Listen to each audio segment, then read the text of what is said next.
Soğuk vatandaşım, soğuk. Leksiyimizi devamlaştırıyoruz. Endeki leksiyamındak. Reis Xi Jinping yol yürük bədi. 19. Qurultay arpsıda rənglik inqilabdan saqlanışımız gerek. Dedi mavzulu xəbər 1. ayının 15. günü to'g'ri torbiti e'lon qilin. Xəbər mundaq başladı. Yaqında Reis Xi Jinping mundaq ko'rsatdi.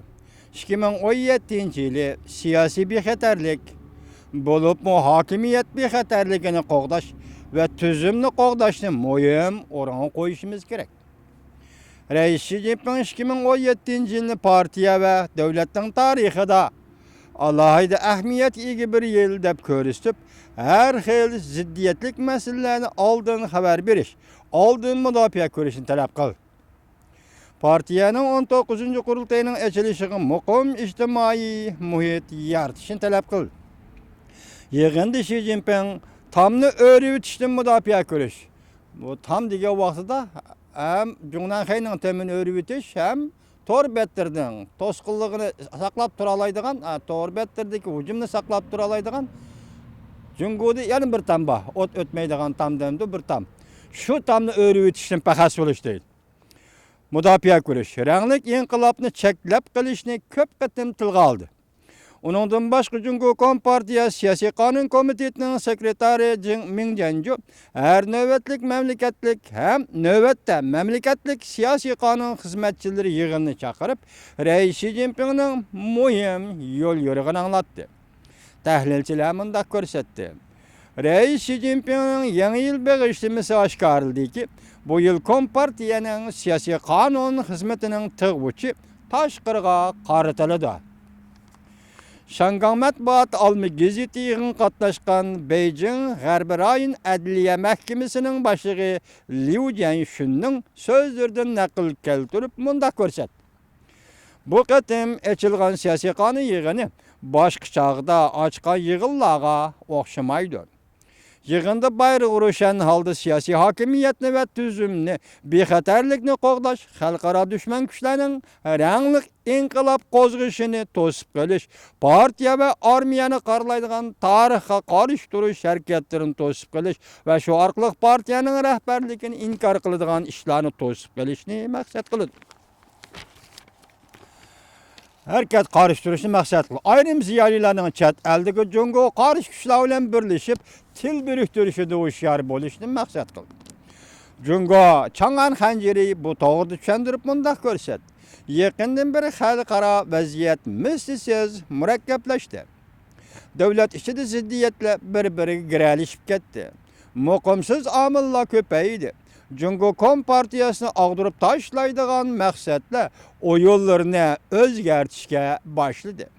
İjtimoiy faoliyatlar jamoat matbuotlaridan foydalanib, xalq huquqini qo'g'dash niqobi ostida hokimiyatning negizini chiritishga boshladi. Xinjiangga tushdi. Ozodlik armiya Sharq Shamili 41 belgilik raketa sinab qildi. Mavzuli xabar 1. ayning 15. kuni Do'yi torbetida e'lon qilindi. Xabarda mundaq deyildi. 2017 yılı 1. ayının 15. günü axborot oshkoriladi-ki, Ozodlik armiya raketa qismlari shu kuni soat 14:37 minut o'tgan oralikda Jungoning Tayvanda eng ilg'ori Sharq Shamili 45. belgilik raketani sinab qildi. Sharq Shamili 41. belgilik raketani kechiringlar, sinab qildi.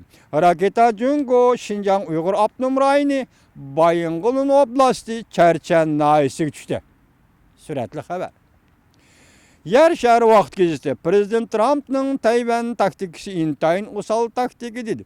Mavzuli xabar 1. ayning 16. kuni Amerika ovozining Xitoy til programmasi e'lon qilindi. Xabar mundaq boshlan. Washington Jungoning aloqador matbuoti Yer shari vaqt gazeti Amerikaning yangi saylangan prezident Trumpni tanqid qilib, siyosatning sirtidagi odam dedi. Hamda prezident Trumpning Tayvanda dastak qilishini osal taktika deb ko'rsatdi. Yer shari vaqt gazeti 15. kuni obzor e'lon qilib, prezident Trump Dalay Lamani axborot e'lon qilib, prezident Trump bilan ko'rishni xohlaydigan e'lon qilgandan keyin prezident Trumpning lat qilganligini oshkor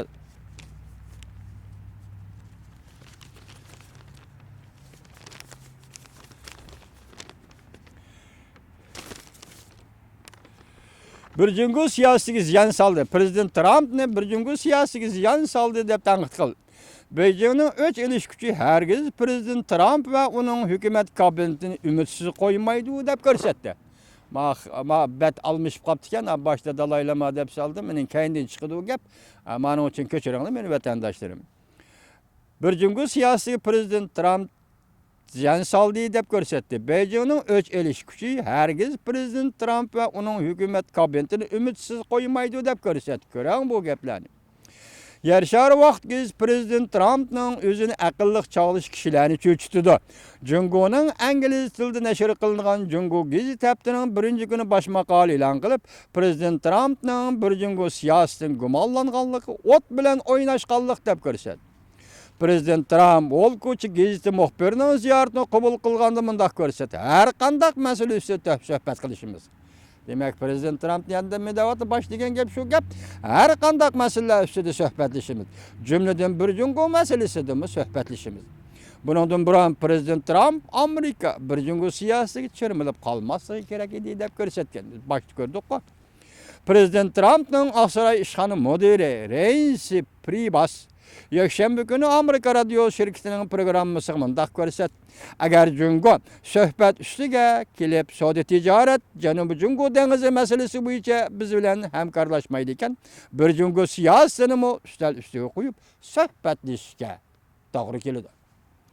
Prezident Trump'ның maslahatchisi Dalai Lama Prezident Trump bilan ko'rishishni talab qildi. Lekin Prezident Trump qo'shilmadi. Mavzuli xabar 1-oyning 15-kuni Vanvit orbitida e'lon qilindi. Xabar mundaq boshlandi. Amerikaning mehmoni Michel Apandi, Michel Pillsbury Apandi Beijingga keldi. Prezident Trump qabul qildi. 14-kuni Amerika Hudson tadqiqot markazining Jungo strategik tadqiqotlar mudiri Michel Pillsbury Beijingda Pan Go turlari bo'yicha munozara qatnashdi. Meyada Prezident Trump qabul qilmaydigan ayrim mavzu chiqqan. Buning sababi Prezident Dalai Lama yaqinda axborot e'lon qilib, men Prezident Trump bilan ko'rishaman degandi deydi. Bu yerda hamda Amerikaning Prezident Trump Dalai Lama bilan ko'rishni rad qildi deydi. Tarmog'ining mudiri Michel Pillsbury Beijingda Pango turlari bo'yicha muhokama yig'iniga qatnashdi. Qatnashib Dalai Lama axborot e'lon qilib, Prezident Trump bilan ko'rishishni xohlaydiganligini e'lon qilgandan keyin Prezident Trumpning rad qilganligini oshkor. Beijingda bu apandi, ya'ni Pillsbury apandi xabar yetkazib, Dalai Lama ko'rishiman degan deb Prezident Trump buni rad qildi deb xabar yetkazdi. Munbarda Michel Apandi Prezident Trump davrida Jungo Amerika munosabati to'g'risida 7 nuqta bo'yicha to'xtalib o'tdi. Va men bir nafar ilmiy odam, mening ko'z qarashlarim Prezident Trumpga vakillik qila olmaydi. Michel Pillsbury Apandi Prezident Trumpning Dalai Lamaning ko'rish talabini rad qilganligi to'g'risida to'xtalgandan boshqa yana diqqatda vatandoshim Tayvan maxsus hozir F-35 belgilik aeroplan setib almoqchi bo'lib o'tadi.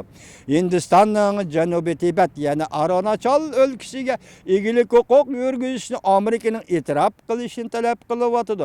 Bu rayonning Hindistonga tavalligi qatorliq masalalar to'g'risida to'xtalib o'tdi. Michel Pillsbury apandi mundaq ko'rsatdi. Men ta'kidlashni loyiq topdimki, Amerika yana bir qatim ulug' bir davlat bo'lishi kerak. Bu yo'l Beijingga tutishidi. Amerika Jungo hamkorlashadigan bo'lsa, kelgusi uchun bu texmi muhim. Jungoda nurg'un kishilar Prezident Obama Amerika Jungo munosabatiga foydali ishlarni qildi.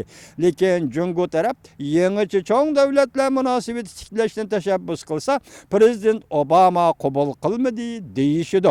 Kelgusida Prezident Trump qabul qilmamdi. Kutib turishimiz kerak.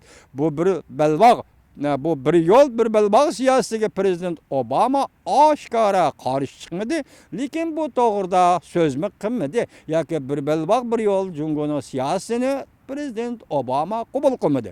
Prezident Trump yaxshi pozitsiya bildirishi mumkin. Bu albatta bir qadam ilgarilash bo'ladi. Demak, sizlar bundan oxirida shuni tushundinglarki, Dalai Lama men Prezident Trump bilan ko'rishiman debdi. Prezident Trump onun ko'rishimanligini rad qilibdi. Bu ishni albatta Beijing borgan Mitchell Philippis Bari Efendi. Mitchell Philippis Bari Efendi bu Prezident Trump'ның maslahatchisi. Bu Beijing'e 14. günü yetip geldi değil.